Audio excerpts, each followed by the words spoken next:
On November 17, 2025, central Vietnam stands in the middle of one of the most devastating sequences of storms, torrential rains, and floods in its recent history. What began as a prolonged period of heavy rainfall has transformed into a large-scale humanitarian crisis affecting millions of people from Quang Tri down to Da Nang and neighboring provinces.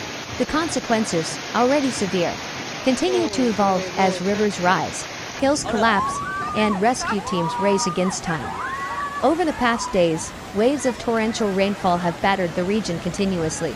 Meteorologists report cumulated rainfalls ranging from 300 to 500 millimeters in many localities, with pockets reaching 700, 800, and even over 1,000 millimeters in mountainous zones such as Bach Ma. In several districts, the rain has been so intense that more than 200 millimeters fell in less than 3 hours, a staggering rate that overwhelmed drainage systems, burst riverbanks, and triggered flash floods with almost no warning.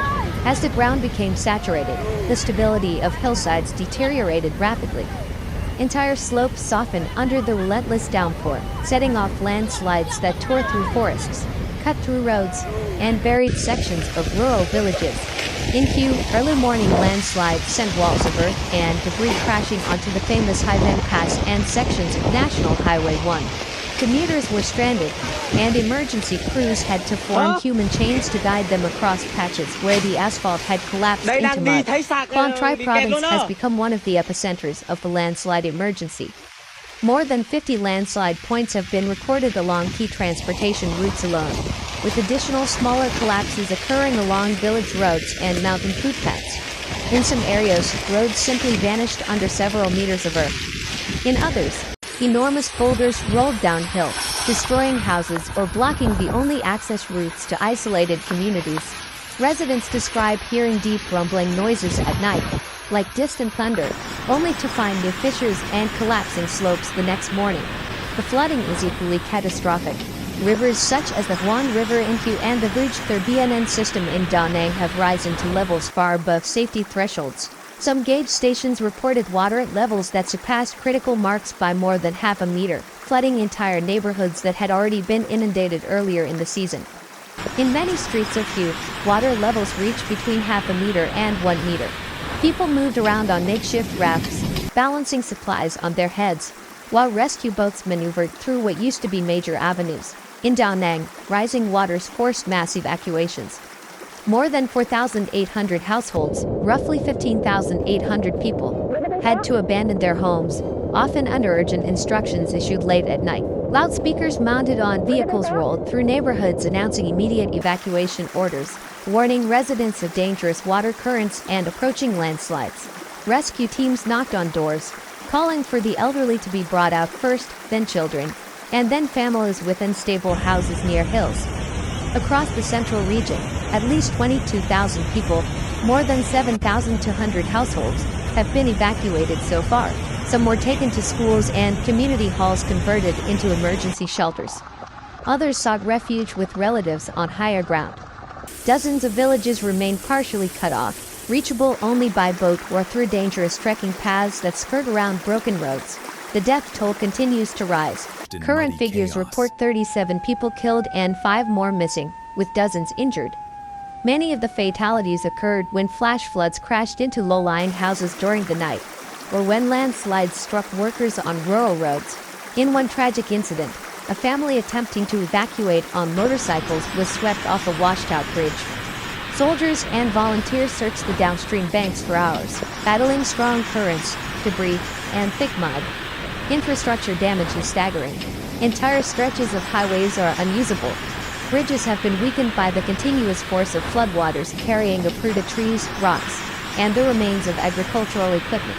Local authorities warn that even when the waters recede, it may take weeks or months to repair essential infrastructure. In remote mountainous districts, reconstruction will be even more challenging, as bulldozers and heavy equipment cannot yet reach the damaged areas. Agriculture, the backbone of many communities in central Vietnam, has suffered a massive blow. More than 7,000 hectares of rice fields lie submerged or destroyed. Vegetables and fruit orchards have been wiped out in many zones. Poultry farms, pig farms, and cattle shelters have been flooded, leading to tens of thousands of animal deaths. For rural families, this represents the loss of both food and livelihood. Many small farmers express deep concern about their future, wondering how they will rebuild once waters finally recede. Livestock carcasses floating in floodwaters are a major public health concern. Contamination is spreading through the stagnant water that now covers entire urban zones. Medical specialists in emergency shelters worrying about outbreaks of waterborne diseases, particularly as clean drinking water becomes scarce. Wells have been contaminated, water tanks damaged, and chlorine supplies are limited. Medical teams are performing non-stop, tending to injuries, infections, dehydration, and trauma.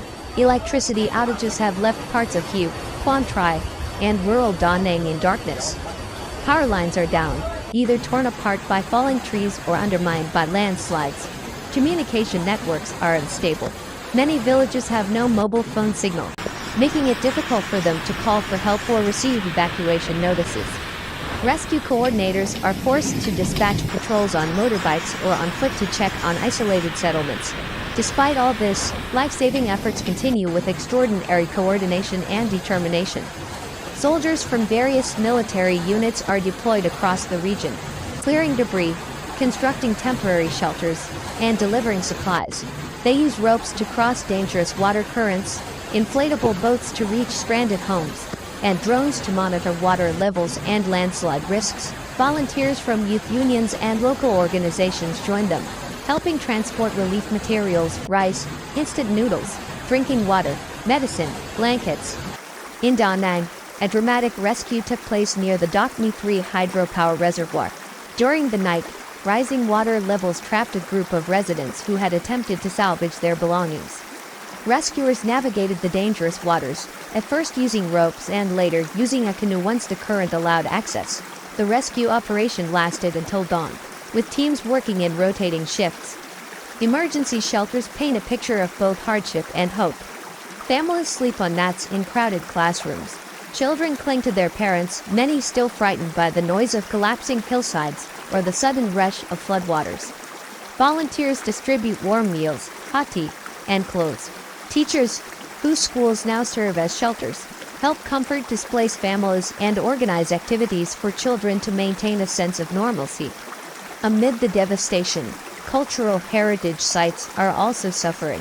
In Hue, the ancient city, a UNESCO World Heritage Site, is dealing with water-immersed streets, damaged traditional houses, and historic sites threatened by rising waters. In Hoi An, the famous old town is heavily flooded once again. Shops are closed, streets turned into murky canals, and locals move around by boat to protect what they can. Climate experts warn that these events, while severe, may become more frequent.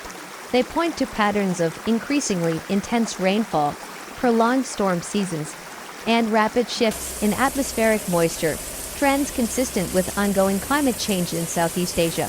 This raises difficult questions for the future. How can central Vietnam adapt its infrastructure to withstand such extreme events? How can early warning systems be improved? What long-term relocation plans may be necessary for communities living at the foot of unstable hills or along eroding riverbanks? The government has begun to address these issues. Ministers are coordinating to deploy more rescue forces, reinforce river embankments, monitor reservoirs, and distribute emergency supplies. Authorities are mapping new landslide-prone zones and evaluating the stability of mountain slopes. The construction ministry is assessing priority areas for reconstruction once the immediate crisis subsides. The agricultural sector is preparing emergency seeds, livestock support programs, and soil rehabilitation plans. But on the ground, what stands out most is the resilience and unity of the people. Neighbors help neighbors. Young volunteers carry the elderly on their backs through flooded streets. Fishermen use their own boats to rescue stranded families. People share rice, water, and blankets. In the shelters, children exchange stories, trying to uplift one another's spirits. Many families who lost everything still speak with hope that their homes will be rebuilt, that their land will recover, and that better days will come.